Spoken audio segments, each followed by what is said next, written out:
एक गोपी कहने लगी मैया इतना ही नहीं, ये लाला।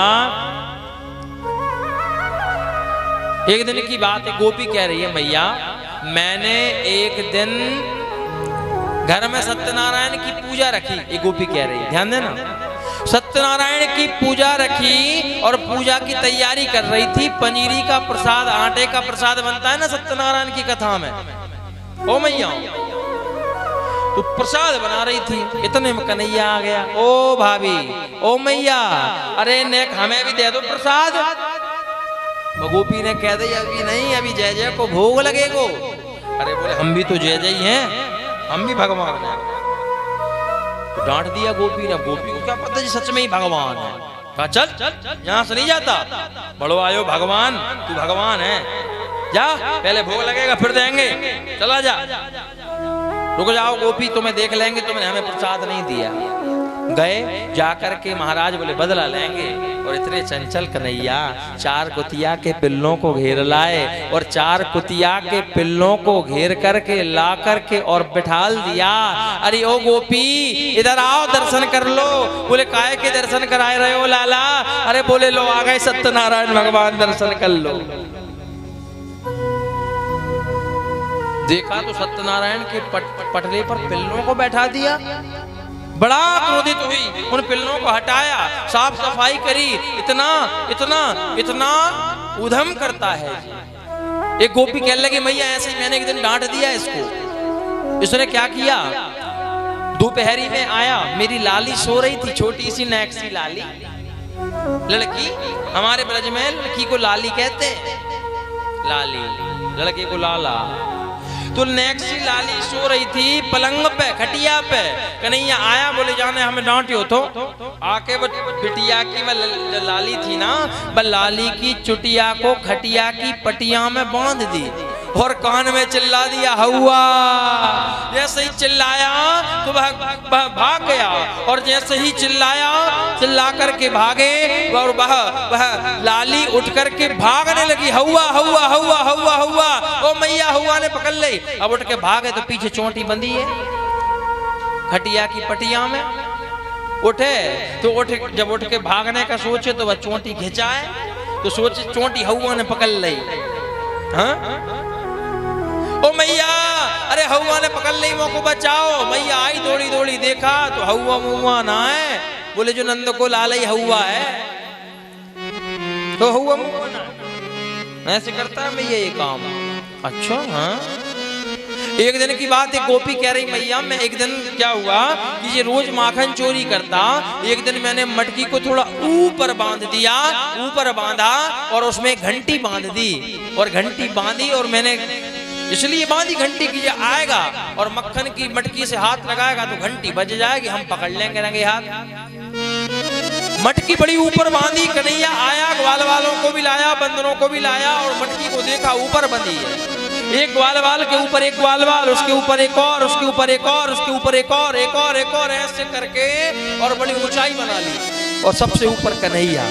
कन्हैया पहुंचे सबसे ऊपर, मटकी से हाथ लगाया तो घंटी बंधी हुई दिखाई दी। घंटी से कहा ओ घंटी, ओ घंटी, हम माखन चोरी कर रहे हैं, तू बजना मत। घंटी ने हाथ जोड़ लिए, गोविंद आपकी इच्छा के बिना मैं बच सकती हूँ क्या? मैं नहीं बजूंगी, नहीं बजूंगी। कन्हैया खूब हिलाए मटकी को, घंटी ना बजे। कह दिया बजना मत, गोविंद नहीं बजूंगी। खूब हिलाए, पहले खूब ग्वाल वालों को पेट भर के मक्खन खिलाया, फिर खूब बंदर आए थे, उन बंदरों को पेट भर के मक्खन खिलाया। हजारों बंदर, भगवान के समय के ही बंदर हैं जी। ये तुम्हारे चश्मा छुड़ा के ले जामे ना, ये भगवान के समय के ही हैं। चश्मा छुड़ा के ले जामे और फिर फ्रूटी पिलाओ, चना खिलाओ, तब दें, नहीं तो टूटे। भगवान के समय के ही हैं ये बंदर। तो बंदरों को भी खिलाया, खूब खिलाया, पेट भर के खिलाया, सबको खिला दिया। तो खिलाने के बाद में कन्हैया ने सोचा सबको तो खिला दिया, हम रह गए। सबको खिला दिया। कन्हैया पहले सबको खिलाते हैं, इसके बाद में फिर स्वयं खाते हैं। ये कन्हैया का भाव है,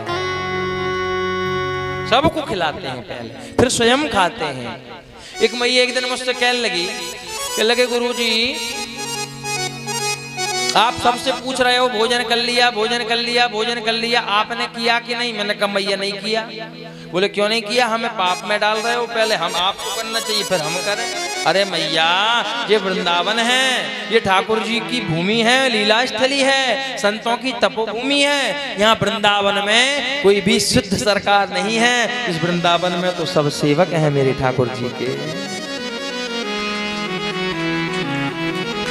सेवा का भाव जिसके अंदर होगा मेरा ठाकुर बहुत जल्दी रीझता है। यहाँ के ठाकुर और ठाकुरानी तो मेरी राधा रानी ठाकुरानी है और ठाकुर मेरे बांके बिहारी है।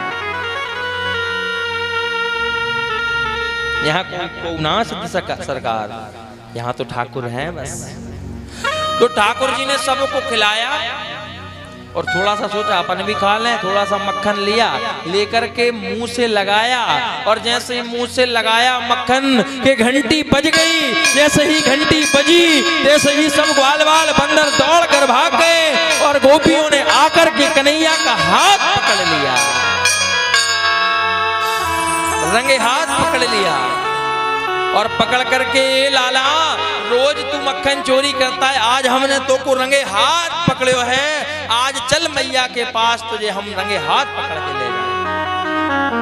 कन्हैया कहने लगे गोपी रंगे हाथ पकड़ लेना, लेकिन रुको ये घंटी से 2 मिनट बात कर लेने दो मुझे। और मेरे गोविंद ने सामने जाकर के घंटी से कहा क्यों री घंटी, मैंने तोते कही थी तू बजिए मत, काय को बजी, काय को बजी?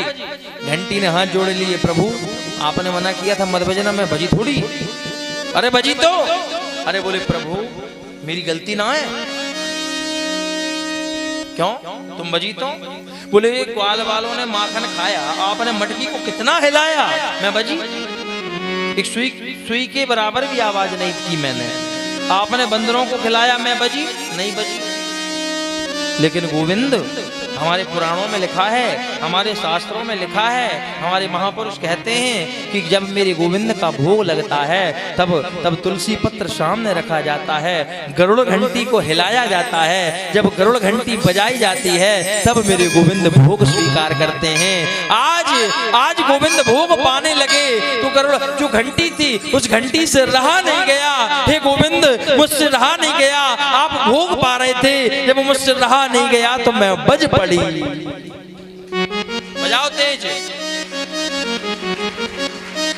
बज पड़ी। कन्हैया ने कही अब तो कोई गलती ना है, मैया ऐसे ऐसे काम करता है तेरा लाला। और जब गोपियां शिकायत करने जाती तो मैया की साड़ी के पल्लू के पीछे छुप जाते। और ये गोपियों का भी उलाहना तो एक बहाना है, उस मनमोहन की छवि उसकी छटा को निहारने के लिए गोपियां